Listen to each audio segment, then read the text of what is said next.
So this is the reason I never started my own authority. I knew that when I purchased my truck, I was already getting myself in a situation where I needed to really kind of tread carefully. And at the time, starting my own authority was something that I did a lot of research into. I worked for companies, I worked for people that were private that had their own trucks and authorities and things like that.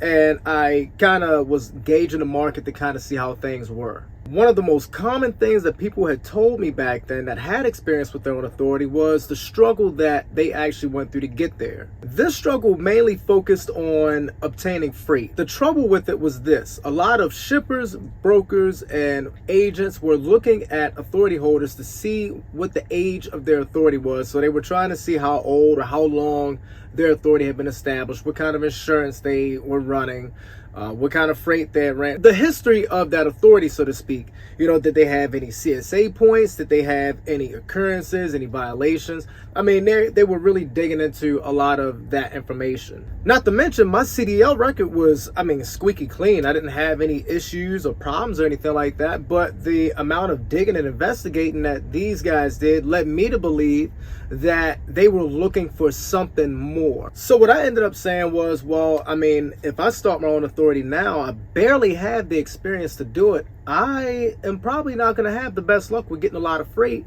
or even being able to convince a broker to want to put me to work. At least that's where my head was at the time. So I said, you know what? Whatever, man. I'll still do the research. I looked at the insurance. I got the quote for that. I looked at the motor carrier number and everything, and it came out to be a lot of money, more than I was really willing to put into that kind of venture at the moment. Just getting started. I already spent a lot of money to get to where I was. It was time to start making some money. I said, well, hey, I can go and lease on to a company like Landstar or Mercer or whoever and, make the money that I need to make to be able to put the money down for the insurance that I need to get. That was my goal. I made that my goal at the time. What ended up stopping me was the simplicity and the ease of contracting for another company. The insurance was cheap, the freight was available, the rates were pretty decent, the connections were already made. So I was like, well, why am I going to reinvent the wheel when it's already here? I have my truck,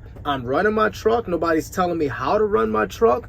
I'm an owner operator. I'm doing good. I don't need my authority right now. I'm chilling. With that being said, I weighed the pros and the cons of both. Cheaper insurance versus me having my own authority.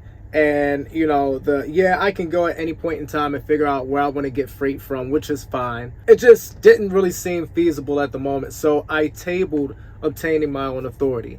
I didn't say I was never going to get it, but it didn't make sense for me at the time. And the contractors actually made it easy for me to make that kind of decision. I also knew that if I wanted to start my own authority, that I would want to scale it in a certain sense. So, maybe get another truck or somebody else that was willing to drive and have them work for, or work for themselves under my authority. Like what Landstar, Mercer, and the Big Four, like what those guys do.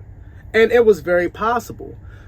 But at that moment, being so fresh in the industry, I didn't really have the backing. And trucking was getting to the point of where a lot of people were like, well, if they're doing it, I can do it. And if they can do it, then, well, I can do it. So I was too shook to do it, man.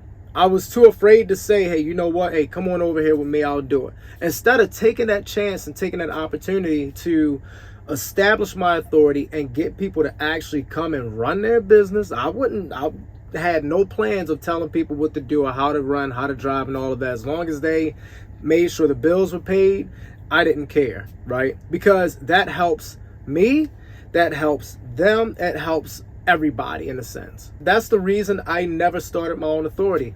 I said, well, the contractor has made it simple enough for me. The insurance is cheap, the freight's available, I can keep running, I still run my business and drive my truck the way I'm going to drive it and operate my business how I'm going to operate it. I'm good, I'm chilling. Given where trucking is now, would I start my own authority? Anytime you can start your own authority, but you have to make it make sense. So you got to look at how much things are costing now, what insurance rates are, if freight is available, what freight is available, what sector you're going to get into. It's a lot more effort that needs to be put into that than I'm willing to give it right now, especially being a pilot. So my focus right now is on aviation. And I feel personally that if you are a pilot or if you are in aviation, whether it's in the military or civilian, that should be what you focus on, because you're talking about lives, man. And I don't know if y'all have been keeping up, but there have been lots of aviation related incidents that have happened recently, albeit military and civilian. So someone in that sector or that industry should focus on that, as far as really applying and really putting the effort to make things happen with it. All right. Look, I appreciate y'all for watching. Don't forget to subscribe, share your thoughts in the comments, and share this video with someone that's looking to get into trucking or trying to get out of it or make a shift in the industry. I appreciate y'all, and I'll see you in the next one. Thank you.